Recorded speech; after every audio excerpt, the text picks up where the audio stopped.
Welcome to sweet roots. বর্ষায় ঘরে থাকতে মন চাইছে না, বলছেন কোথাও একটু ঘুরে আসি আশেপাশে, অথচ অফিসের ছুটি নেই, বাজেটটাও কনস্ট্রেন্ট। তাহলে কি করা যায়? হ্যাঁ, উপায় আছে। আমি বলি কি, দিনের দিনে ভোরবেলায় বেরিয়ে বকখালি ঘুরে আসতে পারেন, অথবা একটি রাত্রি কাটিয়েও আসতে পারেন, শনি আর রবি। তো এই রকমই একটি ছোট্ট উইকেন্ড ট্রিপে ঘরের নাগালে বকখালিতেই আমরা গিয়েছিলাম। সেই মন কাহিনী আপনাদের আজকে শেয়ার করব। সঙ্গে থাকবেন, লাইক, শেয়ার আর সাবস্ক্রাইব করে দেবেন প্লিজ।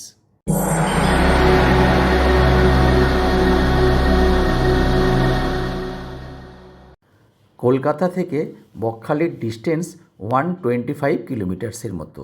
লোকাল ট্রেনে আসতে চাইলে শিয়ালদা সেকশনের সাউথ ডিভিশনে আসুন এবং ওখানে আপনি নামখানা লোকাল পেয়ে যাবেন। তবে লক্ষ্মীকান্তপুর লোকাল বলে সার্চ করবেন এবং সেই ট্রেনগুলোই কিন্তু লক্ষ্মীকান্তপুরে 10 মিনিট দাঁড়িয়ে নামখানার দিকে পাড়ি দেয়। সবথেকে ভালো হয় যদি আপনি 5:55 অথবা 7:14 নামখানা, ওই আর কি লক্ষ্মীকান্তপুর লোকাল ধরতে পারেন। তাহলে আপনি 10টা থেকে 11টার মধ্যেই বকখালি পৌঁছাতে পারবেন। নামখানা থেকে বকখালির ডিস্টেন্স 26 থেকে 30 কিলোমিটারের মতো। টোটো অটো সহজেই পাওয়া যায়। আমরা কিন্তু এইভাবেই এগোচ্ছি।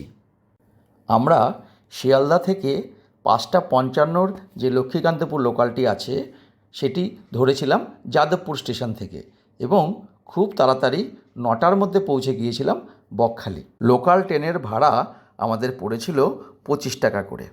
এছাড়াও আপনি বাসে করে স্প্ল্যানেড থেকে ডব্লিউবিটিসির Volvo bus, AC non AC দুটোই আছে, বকখালি পৌঁছতে পারেন। নিজের গাড়ি করে পৌঁছতে লাগবে 3 থেকে 4 ঘন্টা। রাস্তা কিন্তু অত্যাধিক ভালো এবং পার্কিংও রয়েছে যথেষ্ট। আমরা এসে পৌঁছালাম লক্ষ্মীকান্তপুর স্টেশন। এখানে ট্রেন 10 মিনিট দাঁড়াবে, তারপরে এখান থেকে রওনা দেবে নামখানার দিকে।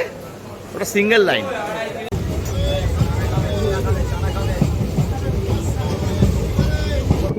অবশেষে 108 কিলোমিটার জার্নি করে আমরা পৌঁছে গেলাম নামখানা স্টেশনে। ওয়েদারটা বেশ ভালো, কিন্তু মাঝখানে বৃষ্টি হচ্ছিল। আমরা খুব লাকি যে এখানে বৃষ্টি পাইনি। নামার সময় বাড়াইপুর অবধি প্রচণ্ড বৃষ্টি হচ্ছিল। এই নামখানা তো পৌঁছে গেলাম। এবার এখান থেকে আমরা বকখালি যাব। বকখালি যেতে হলে এখান থেকে ডিস্টেন্স হচ্ছে 40 কিলোমিটার্স, 35 to 40 হবে। তো এখানে প্রচুর টোটো রয়েছে, শেয়ারে যায়, দেখতেই পাচ্ছেন। কিন্তু এই টোটোগুলো বহুত সময় নেবে, কেন টোটোর তো স্পিড স্লো। তো 40 কিলোমিটার যেতে অনেকক্ষণ সময় নেবে। তা আমরা আরেকটু হেঁটে এগিয়ে গিয়ে চলে যাচ্ছি বাস স্ট্যান্ডে।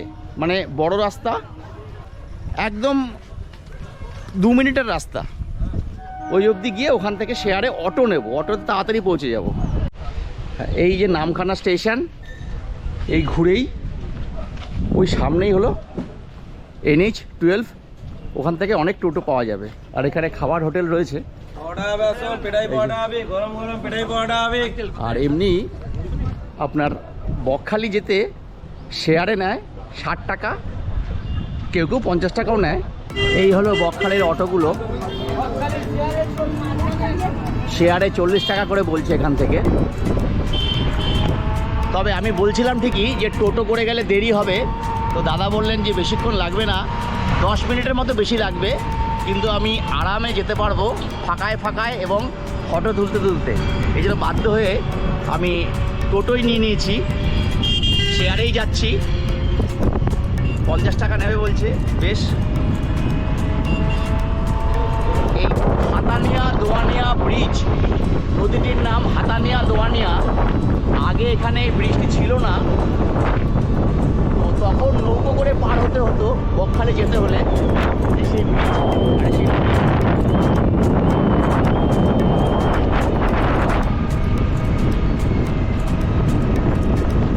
দারুণ রোদও উঠেছে, অথচ বর্ষাকাল। বেশ আনন্দ হচ্ছে, আরামদায়ক পরিবেশ এবং ওয়েদার। এখান থেকে বকখালি দেখাচ্ছে 24 কিলোমিটার, 117 নম্বর জাতীয় সড়ক। এই যে আমাদের এই টোটোর যাত্রীরা দেখে নিন, অনুপমা রয়েছেন, এক দাদাকে পেয়েছি আমরা, দিদিকে পেয়েছি, বাবু আছে, তো আর আমাদের এই সারথী দাদা।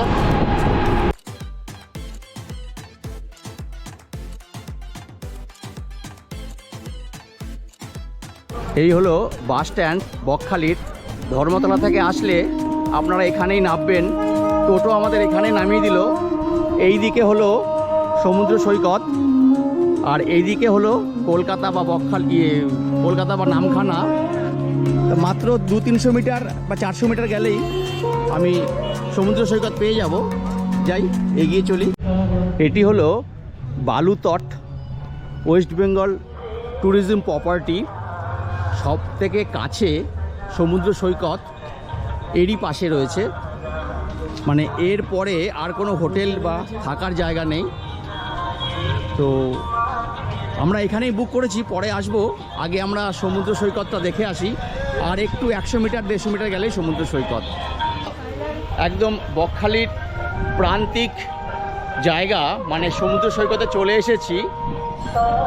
আর এইটি হলো পার্কিং স্পেস, আর ওই দিকটাতে পিকনিক হয় শীতকালে। আর বিশাল বড় চাতাল, অনেক দোকানপাট রয়েছে। আর সমুদ্রের দিকে তো আমরা যাচ্ছি, গিয়ে দেখাচ্ছি ওখানে কীরকম ব্যবস্থা। এই যে এদিকে প্রচুর সুলভ শৌচালয় রয়েছে, আর এই পিকনিক স্পট। এখন তো জলে ভর্তি, কিন্তু অনেক বক ঘুরে বেড়াচ্ছে। এই দেখুন, বিশাল বড় পিকনিকের মাঠ, কত বক পাখি। এই 1 মাস পরেই এটার চেহারা পাল্টে যাবে। চলো।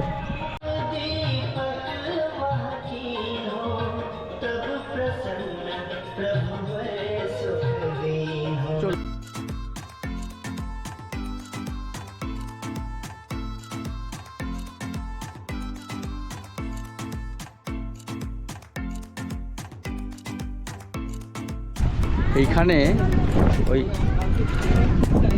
আই লাভ বকখালি ওই সাইনেজটা দেখুন কি অবস্থা, ভেঙে চুরে একাকার কাণ্ড হয়ে গেছে। এই দেখুন,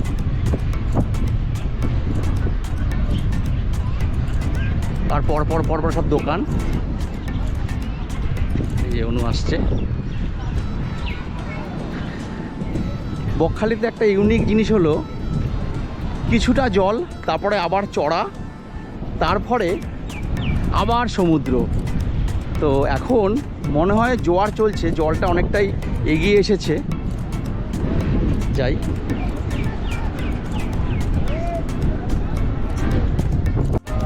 অবশেষে আমরা পৌঁছে গেলাম বকখালি, যেটি কিনা পশ্চিমবঙ্গের একদম দক্ষিণ প্রান্তে সাদা বালির সৈকত, সমুদ্র সৈকত। আর এখানে যেটা বলছিলাম, সমুদ্র তো অনেক দূরে, কিন্তু ভালোই ঢেউ আছে, কিন্তু যেতে পারছি না। এই দেখুন সামনে জল, এই জল পেরিয়ে যাওয়া যাবে না। তো দূরে প্রচুর ঢেউ দেখতে পাচ্ছি, আর বেশ কিছু লোক স্নান করছে। তা আমাদের তো স্নান করার ইচ্ছে নেই। আর এইদিকে ঝাউ গাছ, ঝাউবন রয়েছে। আর সন্ধেবেলায় তো আসবো, তখন নিশ্চয়ই এখানে অনেক জাঁকজমক থাকবে, লাইট টাইট জ্বলবে। তো প্রথম দর্শনেই সমুদ্র বেশ ভালো লাগছে, খুব ভালো লাগছে। যেরকম বলছিলাম, উইকেন্ড ট্রিপ, শনি রবি একটি রাত কাটানো যেতেই পারে। এত ঘরের কাছে লোকাল ট্রেনে আসা, রিজার্ভেশনের বালাই নেই, কিচ্ছু নেই। শুধু একটি হোটেলে চেক ইন করে একটি রাত থেকে পরের দিন বাড়ি ফেরা। ভেবে দেখবেন। বকখালির সৈকতের ঠিক একটু পাশেই রয়েছে কি মনোরম একটি ঝাউবন বা জঙ্গল, যাতে মনসা গাছ, নিম গাছ, কত কিছু রয়েছে দেখুন, খুব সুন্দর। ঠিক এই সমুদ্রের পাশেই দেখুন, এই যে অনু ঢুকেছে ওইদিকে, একটু হেঁটে চলে বেড়াচ্ছে।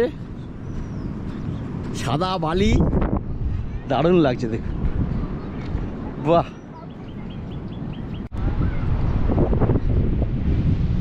এই ঝাউবনের পাশ দিয়ে সমুদ্রকে দেখুন কত সুন্দর লাগছে, গর্জন শোনা যাচ্ছে, ক্যামেরায় হয়তো কতটা আসছে বুঝতে পারছি না, কিন্তু খুব সুন্দর লাগছে।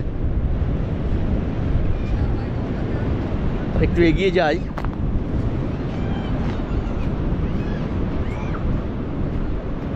বাহ দারুণ।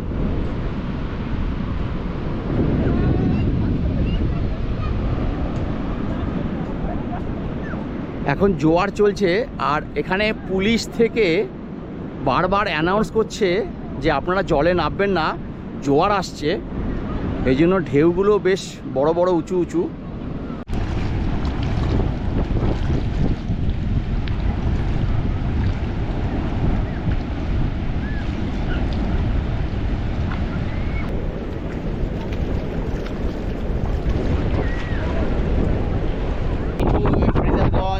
আশেপাশে কিছু ঘোরার জায়গা আছে, হেনরি আইল্যান্ড, তো ওইগুলো আগে দেখে এসে ঘন্টা দেড়েক দুয়েক লাগে, ওটা দেখে এসে তারপরে আমরা যদি হোটেলে চেক ইন করি।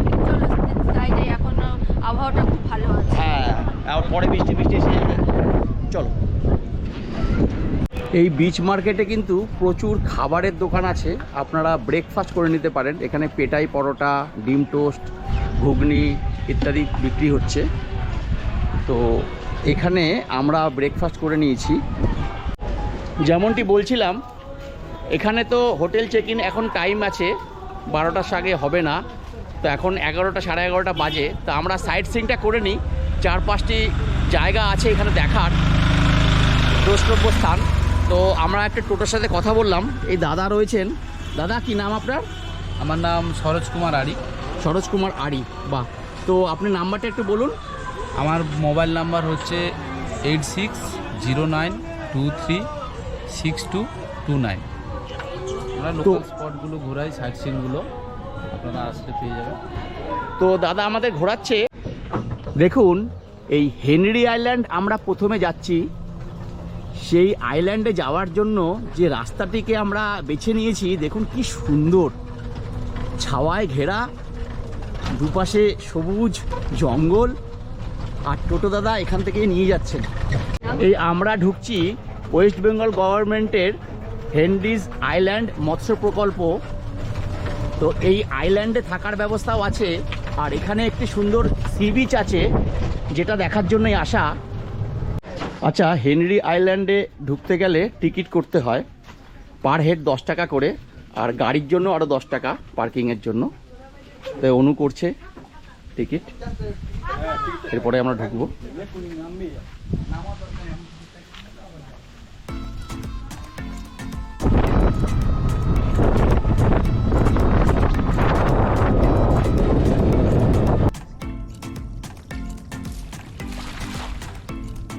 একদম গোল করে ছড়িয়ে জালটি পড়লো। এই তো আরেকটা মাছ। এটা কি মাছ দাদা? তেলাপিয়া, ওই বাগদার বাচ্চা। আচ্ছা, ও অনেকগুলো তেলাপিয়া উঠেছে। আচ্ছা, যেটি বলছিলাম থাকার জায়গা, এই যে দেখছেন ছোট ছোট বাংলোগুলো, এক একটি রুম, হেতাল, তো এগুলোতে থাকা যায়। 101, 102 গড়ান।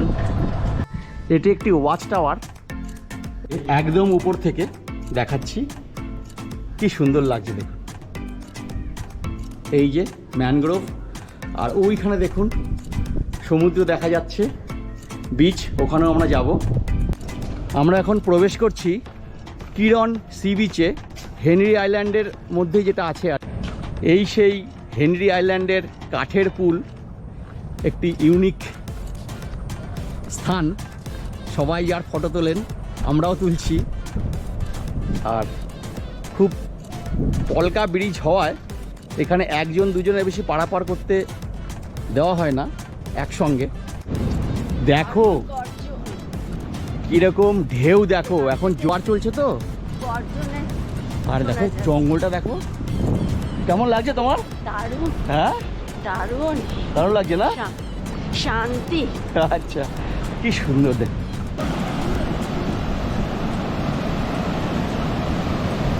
এই হলো হেনরি আইল্যান্ডের বিচ।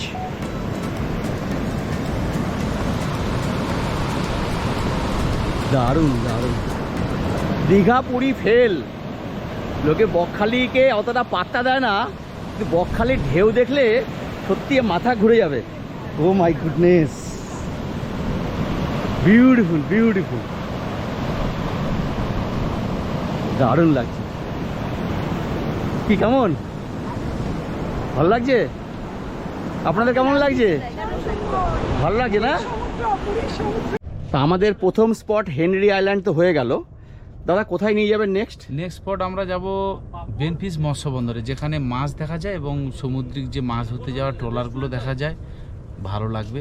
বেনফিশ জেটি যাওয়ার পথে দেখুন রাস্তায় দাঁড়াতে হলো, কি সুন্দর একটি পদ্ম পুকুর, মানে প্রচুর পদ্ম ফুল ফুটে আছে দেখতে পাচ্ছেন, একটি কি সুন্দর লাগছে। একদম কাছ থেকে দেখাচ্ছি পদ্ম ফুলটিকে দেখুন।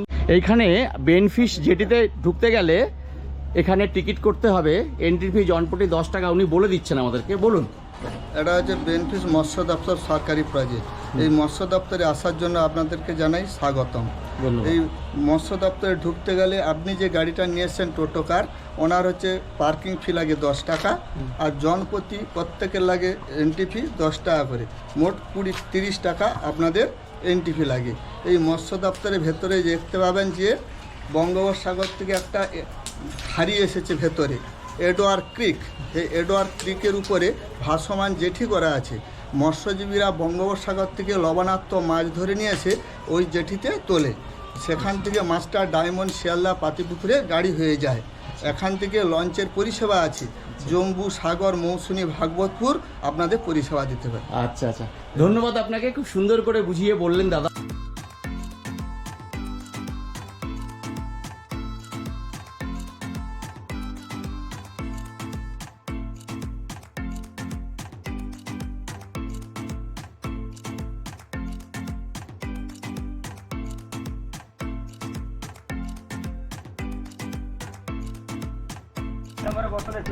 মাছ এখন দেখতে পাওয়া যাবে না? মাছ কখন আসে? সকালবেলায় সকালে ভোট ঢুকলে তারপরে। আচ্ছা, এখন কোনো মাছ পাওয়া যাবে না? না, চলে এলাম আমাদের তৃতীয় স্পট কার্গিল বিচ, কার্গিল সমুদ্র সৈকত। দেখুন বকখালি কতটা উত্তাল, আর এই বর্ষাকালে উনিও চলে এসছে। বর্ষায় দেখুন কার্গিল সি বিচ।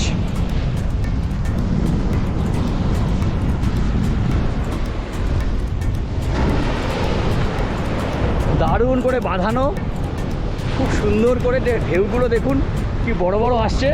কি কেমন লাগছে? হ্যাঁ, আর যেও না, স্লিপ কাটবে, যেও না যেও না। আমাদের টোটো এসে দাঁড়ালো ফ্রেজারগঞ্জে।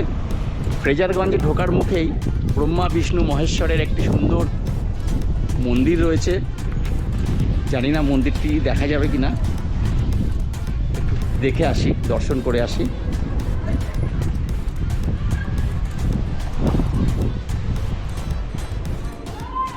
খুব সুন্দর। এই হলো পরিত্যক্ত বাংলোটি, ফ্রেজার সাহেবের ছিল। এখন দেখুন রক্ষণাবেক্ষণের অভাবে কি অবস্থা। আগে ভিতরে প্রবেশ করাও যেত, এখন এর ভিতরে কি আছে কে জানে, সাপ খোপ ইত্যাদি।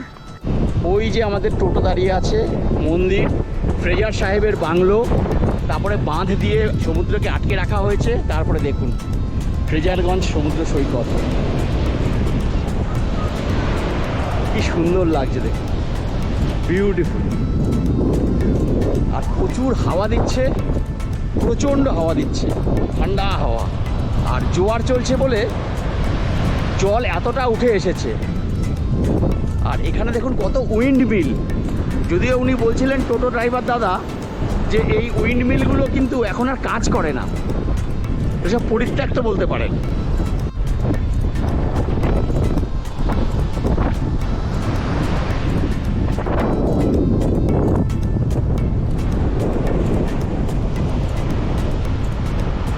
আমাদের পঞ্চম স্পট তথা শেষ স্পট আজকে ঘোরার সাইট সিংয়ের, Bakkhali eco park and tent. এখানে আপনি 899 টাকা দিয়ে খাওয়া থাকা করতে পারেন একদিনের জন্য বা দুদিনের জন্য। আর এছাড়াও যদি আপনি ঘুরে দেখতে চান 20 টাকার টিকিট আছে, এখান থেকে টিকিট কেটে আপনাকে ঢুকতে হবে। এদিকে ঝাউবন আছে, বাচ্চাদের কিছু রয়েছে, দোলনা বা চড়ার জিনিসপত্র, কিছু হাট দেখতে পাচ্ছি, ওইদিকে সব টেন্টগুলো রয়েছে। 2 ঘন্টা ধরে সাইট সিইং করে 1টা নাগাদ আমরা হোটেল বালুতটে চেক ইন করেছিলাম। আমাদের রুম ট্যুরটি 107 নম্বর রুমে আছি, যেরকম বললাম এসি স্ট্যান্ডার্ড। এই হলো রুম, দেখতে পাচ্ছেন খুব সুন্দর, বসার জায়গা টায়গাগুলো খুব ভালো আছে। আর ইলেকট্রিক কেটল দিয়েছে, 2টো জলের বোতল দিয়েছে, কিছু চায়ের সরঞ্জাম দিয়েছে, এই চায়ের সরঞ্জাম। আর ওয়ার্ড্রপে দেখি কি আছে, ওয়ার্ড্রপে বালিশ, ব্ল্যাঙ্কেট এসব রাখা আছে। এদিকটা খুললে একটা সুন্দর ভিউ পাওয়া যাচ্ছে, পিছন দিকটার ভিউ। এখন ঢেকে দিই। আর অনু, আমাদের টয়লেটটা দেখিয়ে দিই। অনু, লাইটটা জ্বালাও টয়লেটে। হ্যাঁ, একটি এখানে মিরর আছে, হাফ সাইজ মিরর। আর একটি নিচে একটি ফ্রিজ আছে।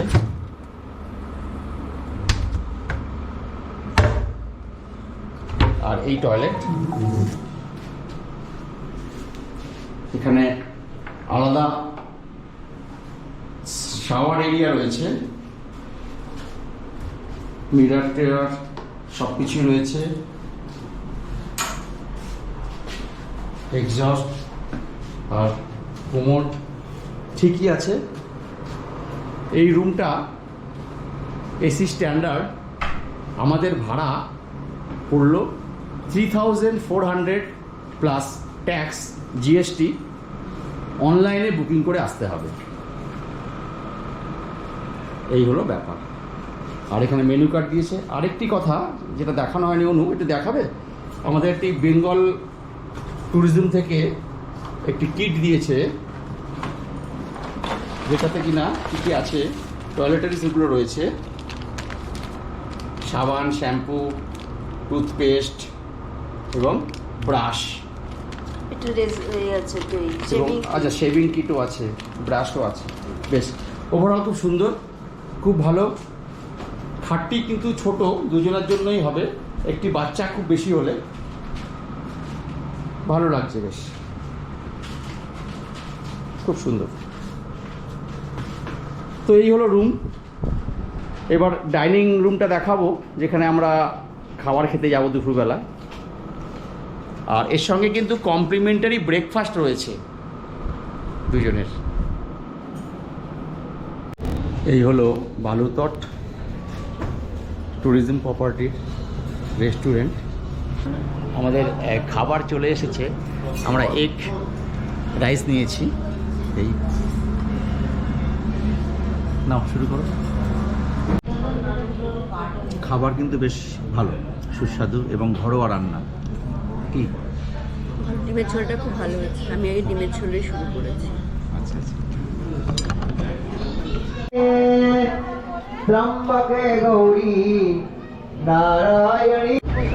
এই হলো বকখালির সান্ধ্যকালীন দৃশ্য, সব লাইট জ্বলে উঠেছে সব স্টলগুলোতে।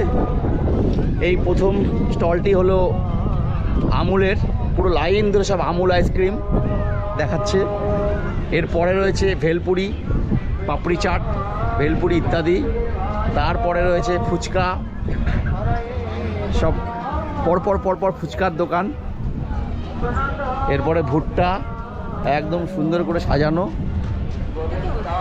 চারিদিকে। আর এরপরে রয়েছে ফিশ ফ্রাই দোকান।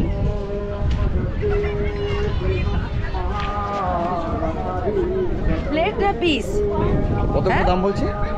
প্লেট কত করে বলছে? এগুলো 150 টাকা, আর এইটা পিস 200 ওটা কি কি এটা মাছ? মনে স্কুইড। স্কুইড 150 টাকা। স্কুইড না অক্টোপাস? অক্টোপাস, এই তো অক্টোপাস লম্বা ঝুলছে। ওইটাই তো এখানে। চিংড়িও আছে। এটা স্কুইড না অক্টোপাস? স্কুইড কত করে? 200, 300, 400। আর অক্টোপাস? 400, 300, 250।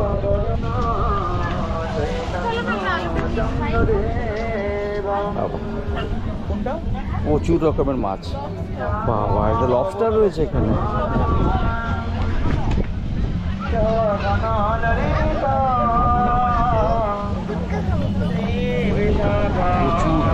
এখন জাস্ট একটু ঘুরে দেখি আগে চারদিকটা। খুব ভালো লাগছে, দারুণ হাওয়া দিচ্ছে। আর জল, সমুদ্রের জল ওখানে দূরে চলে গেছে, ভাটা অনেকটা। অনেক লোক হেঁটে হেঁটে যাচ্ছে, প্রায় 1-1.5 কিলোমিটার হাঁটতে হবে। সকালে কিন্তু অনেক কাছে ছিল এবং ঢেউ দেখা যাচ্ছিল। আর এখানে চেয়ার আছে, এরকম ঘন্টায় 10 টাকা 15 টাকা বিভিন্ন রকম নেয়। চেয়ারে বসে সবাই আড্ডা মারতে পারেন, সমুদ্রের রূপ পরিদর্শন করতে পারেন। দারুণ। এই যে ছোট্ট জলের স্ট্রিমটা আছে, এই জলের স্ট্রিমটা ক্রস করে সবাই হাঁটতে হাঁটতে ওই দূরে চলে গেছে, আসল সমুদ্র দূরে। সকালে কিন্তু এরম জায়গায় ছিল, আর তখন এই জলের স্ট্রিমটাও অনেক ছিল, যাওয়া যাচ্ছিল না। আমি যাব কি যাব না বুঝতে পারছি না, অনেকটাই হাঁটতে হবে। কি যাবে? হ্যাঁ, যেতে যেতে কিন্তু অন্ধকার হয়ে যাবে। অনেক লোক গেছে।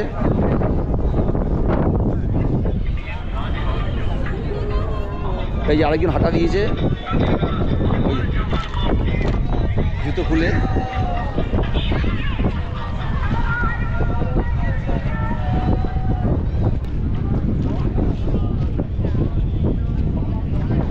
এই দূর থেকে দেখুন বকখালির সমুদ্র সৈকত, সাদা বালির বিচ, পশ্চিমবঙ্গের একদম শেষ প্রান্ত। এই চলে এসেছি একদম সমুদ্র সৈকতে। তবে এখানে ভলেন্টিয়ার্সরা কিন্তু খুব তাড়া দিচ্ছে, বেশি এগোবেন না, বেশি যাবেন না। আমার খুব ভালো লাগছে, সবাইকে গাইড করছে। আর এই বকখালির একদম সমুদ্র সৈকতে এই দিকে পিছুটা দেখুন, ওই যে দেখা যাচ্ছে লাইট জ্বলছে। আর এই হলো উইন্ড মিলগুলো, ফ্রেজারগঞ্জের উইন্ড মিল এখান থেকে দেখা যাচ্ছে। খুব ভালো লাগছে। চা দিয়ে শুরু করি। মন্দিরের পেছনে ছাতিম গাছের 4-5 ফাঁকা রাখবেন, তো বাইক কিংবা টোটো রাখবেন, বাইক টোটো রাখবেন। আমরা কাঁকড়া নিয়েছি আর লোটে মাছ নিয়েছি। কাঁকড়া কাটা হচ্ছে, এরপরে ভাজা হবে। এই অনু পেয়ে গেছে লোটে মাছ আর কাঁকড়া। এই কাঁকড়া খেয়ে দেখছে কেমন, ভালো না? Very good. কাঁকড়াটা উঁচু করে দেখো। আচ্ছা, খুব সুন্দর একটি মন্দির করেছে এই বকখালি সমুদ্র সৈকতে, একদম প্রাইম জায়গাতে। তো আমাদের এই বকখালি ভ্রমণ হয়ে গেল। এখন আমরা ডিনার করে শুয়ে পড়ব। কালকে সকালে আবার দেখা হবে আপনাদের সঙ্গে। ভিডিওটা কিন্তু পুরোটা দেখবেন, লাইক করবেন, শেয়ার করবেন। তো আজকের জন্য ব্লগটি এখানেই শেষ, কাল সকাল থেকে আবার শুরু হবে। Good night. Good morning. Good morning. Good morning from Bakkhali. আজকে আমাদের বকখালিতে সেকেন্ড দিন। এখন বাজে সকাল 7টা। দুজনে মিলে বেরিয়ে পড়েছি একটু পায়ে হেঁটে চারদিকটা ঘুরে দেখার জন্য। একদম মর্নিং ওয়াকও বলতে পারেন। তা সমুদ্রের একদম কাছে চলে এসেছি। আপনাদের একবার সমুদ্রের রূপটা দেখাই, কি ভীষণ ভয়ঙ্কর সমুদ্র দেখুন।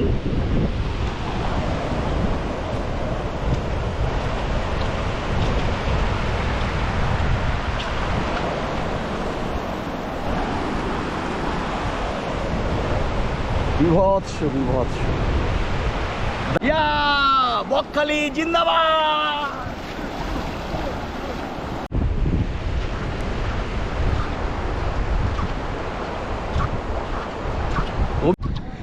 মিনিট 15-র মতো হাঁটলাম সমুদ্রের পাড় দিয়ে, ঝাউবাগানের মাঝখান দিয়ে।